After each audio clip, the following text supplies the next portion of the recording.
Phil had 300 pairs of shoes to sell, so he began going to track meets and running clubs and started selling the shoes from the trunk of his car. He would enthusiastically show the shoes to runners, coaches, and fans at the running track.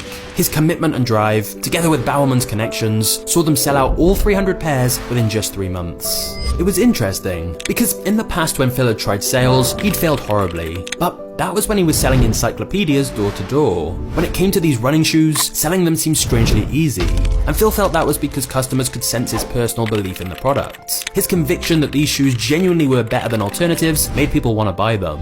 Plus, clearly there was demand for these high quality shoes at an affordable price, as by the end of their first year, Blue Ribbon Sports had sold $8,000 worth of shoes. And so Phil used the money he'd made to order 900 more pairs from Japan. Shortly after this, they recruited some sales reps, mostly ex-runners who shared their vision of what the company was trying to do, and who solely worked on commission. They'd get $2 for every pair of shoes they sold, and so they drove all over America to every high school and college track meet they could. This success allowed Phil to get a business loan from the bank, so they could move Blue Ribbon Sports out of Phil's parents' basement and into its first real office.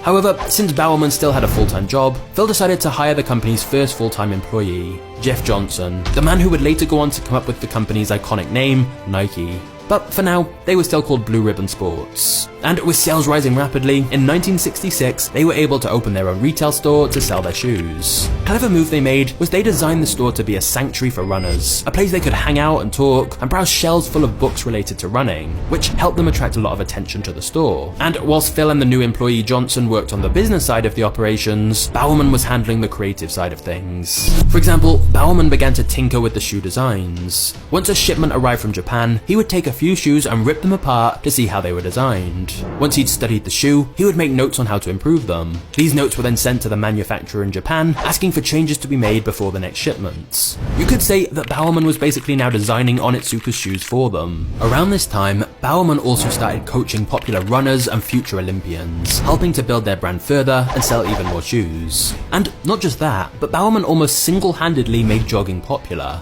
You see, back in the 60s, jogging was not a mainstream exercise at all, but Bowerman wrote a book about it that surprisingly sold over 1 million copies and helped kickstart the popularity of jogging, which of course meant more people were in need of jogging shoes, and what better place to buy them than the company of the man who popularized jogging in the first place. In fact, one of Bowerman's shoe designs, called the Cortez, became the highest selling shoe in 1969, with Blue Ribbon making a total revenue of around $300,000. So, business was booming, and everything seemed to be going great between Phil's company Blue Ribbon Sports and Onitsuka in Japan. Together, they'd created a partnership that brought success to both parties. But what Phil didn't know was that Onitsuka was planning to stab them in the back.